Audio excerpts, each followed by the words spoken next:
All right, so we're back out here in the garage. Gonna be doing some work on the truck today. Looks a little bit different than last time. Got some wheels with some 33s. It's kind of hard to get the whole thing in frame because the garage isn't very big, but I'll put a picture up right now. So these are 20 by 9 plus 0, and this is a 275/60/20 tire, so exactly 33 inches tall. But today we're gonna be installing this. So if you watched the last video, we actually did a reverse level on this truck. So, you know, truck's raked out. We dropped the rear end. The springs were supposed to do about 2 inches. I would say that's probably pretty accurate, but with the new wheel and tire combo, see the stock wheels right there, I just think the truck looks too low. So we're gonna be putting, these are the factory springs back in the rear. We have some 5100s that we're putting in the rear. And then these came fully assembled from suspensionlifts.com. Not a sponsor, it's just where I bought them from. And I have them on the 5th clip, so it's one of the options you can select. You know, you can do the top, which is 7, the bottom, which is 1 or 0. I did clip number 5, but these are 5100s, OEM springs, OEM top hats. It's just much easier than having to use a spring compressor and all that garbage. So that's what we're gonna put on. So right now we're gonna get the back of the truck up, wheels and tires off, swap the stock springs back in, and we'll put the 5100 rears on. Let's get it.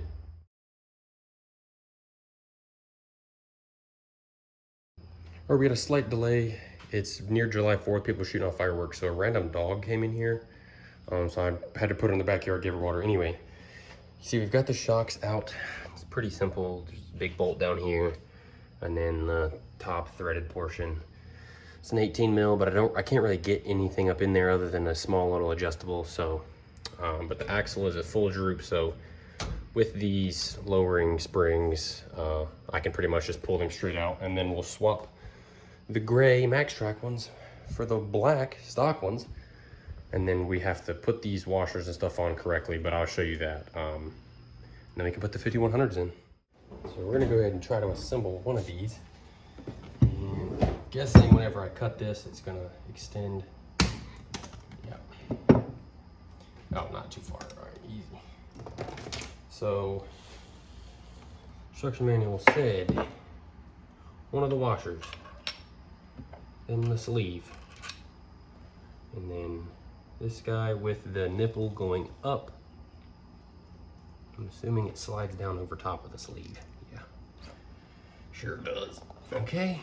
And then when we put this threaded portion on the mount, it's gonna be the top piece, or the regular rubber piece, the big metal washer, and then the lock nut. Easy as that.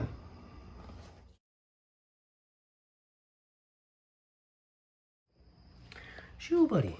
It looks good, doesn't it? I actually had some difficulty though, since this top nut is a lock nut. Whenever the nylon hit the threads, it actually started spinning the shaft of the shocks. What I did was I just pulled the boot down, and then I used some vice grips and a rag, got it really tight around the shaft. And then when I started tightening it, you know, the vice grips butted up against the frame rail, kept it from spinning. Just to make sure, I took my little Sharpie and I just put a little line on the shaft. So as I was spinning the nut, I could verify that it was not spinning the shaft anymore. So got that tightened up. It ended up bottoming out, so I literally couldn't turn it anymore. So it's nice and tight. We've got this bottom bolt in just a little bit. You can see I don't have the nut tight yet. We're gonna go ahead and throw the other side in and do it the same way. All right, it's getting late, so I'm trying to finish this up. Rear is done. Obviously the truck is turned around. I'm happy with this. If the front end comes out looking like this, I'll be happy. So I'm gonna go ahead, get the front wheels off, and then try to start taking the coilovers out. And once again, just to reiterate, these are on clip number 5, which should be 1.7-ish inches of lift in the front. If I did clip 6, that would be 2.2, and then this top clip here would have been like 2.6 or something. I didn't want to go over 2, so we went with clip 5. So 1.7 is what we're shooting for. See if we can get that a little bit taller.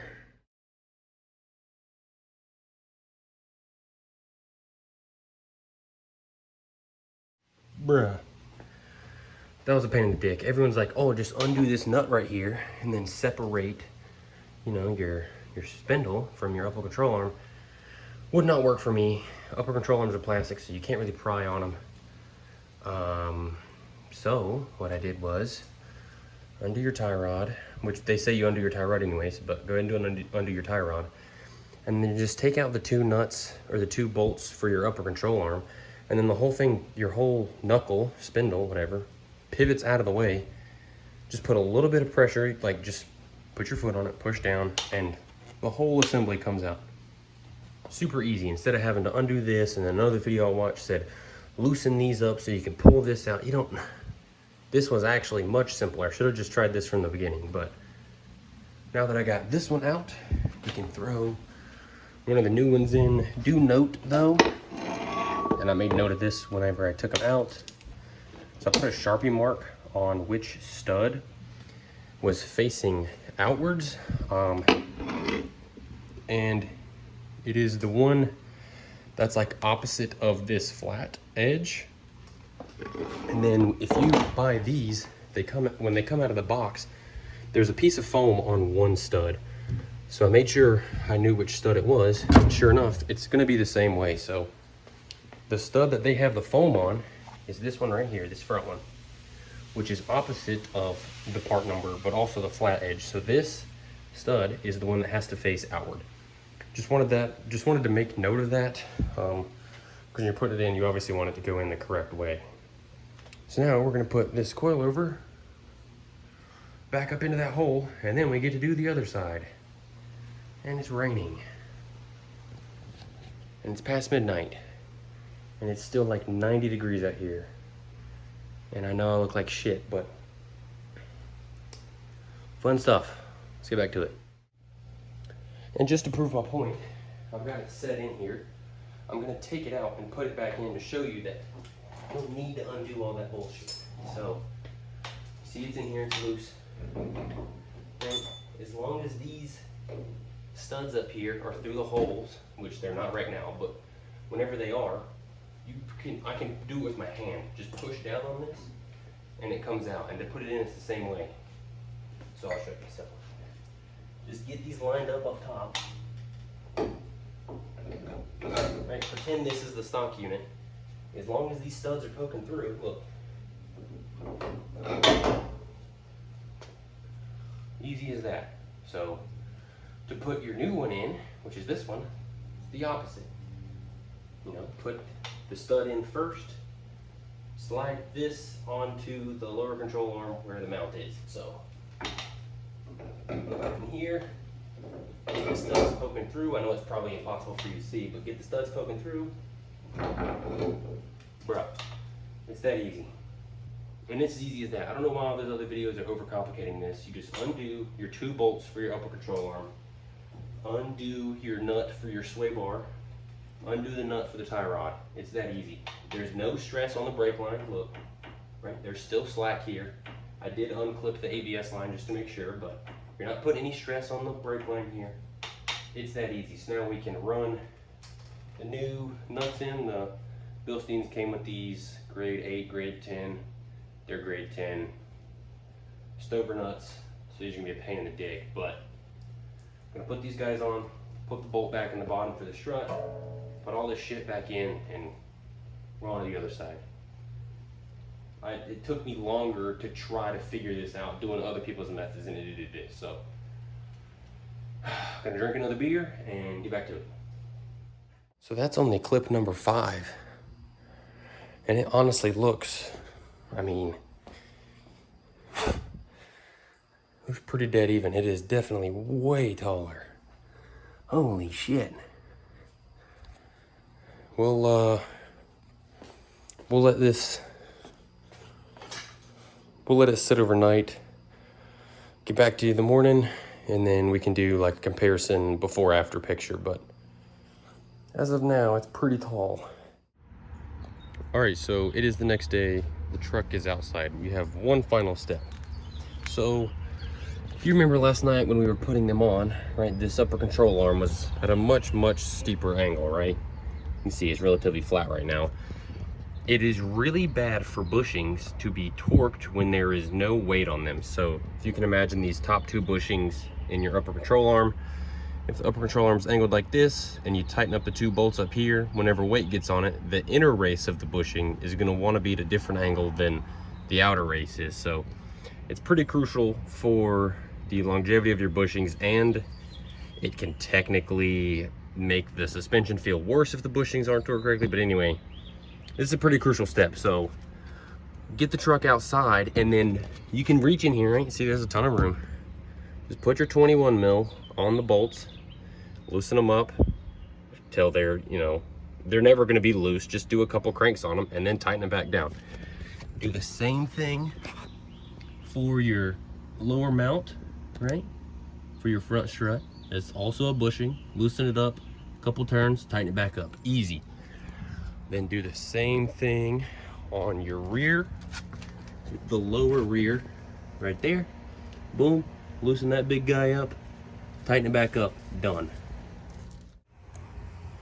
And so we're gonna put up a before and after picture. So this is before. This is with the Max Track rear 2-inch lowering springs, same wheel and tire setup. And this is after, so stock springs back in the rear, 5100s in the rear, and then the 5100 strut in the front on clip 5. Taking the truck for a drive. The front end has settled just a little bit, so we do have a small amount of rake, which is exactly what I was looking for. Truck looks so good. And like I said, I was unsure because I really liked how full the wheel wells looked. I was unsure if I was actually gonna like this setup, but I love it. It looks awesome.